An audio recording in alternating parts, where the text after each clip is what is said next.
जेवण बनवताना काय चुकलं केलं तर उलट बोलायचं नाही. सासू काय बोलली तर रागाला यायचं नाही. सासूला बोलायचं मी हळूहळू शिकेन, नाहीतर तुम्ही मला शिकवा असं त्यांना गोडीनं बोलायचं. उलट उत्तर द्यायचं नाही. एक सांगते, कोण काय बोललं तर काही बोलायचं नाही, गप्प ऐकून घ्यायचं. नको ते ज्ञान तुझं पाजळाचं नाही.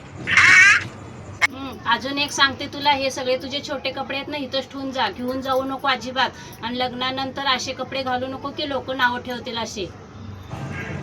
तुमच्या दोघा नवरा बायको मध्ये भांडण झाले तर तुमच्या दोघात मिटवा, नाहीतर जाचे सासूबाईला सांगायला.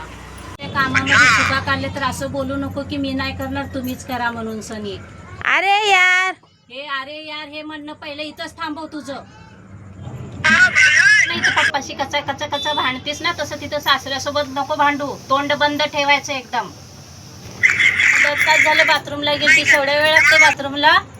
अगं मग मी रील बघत होती. अगं लगीन झाल्यावर का उद्या बाथरूम मध्ये जाऊन सनी का रील बघत बसतीस लोक नावं ठेवायला? काय मी एवढं तुला सांगते, सगळं शिकवते. हे गोष्ट नाही की माझ्यापासून सगळ्या गोष्टी तू लपवून ठेवशील. काय झालं उद्या उठून सनी लग्नाच्या नंतर ना सगळं येऊन मला सांगायचं. लक्षात ठेव.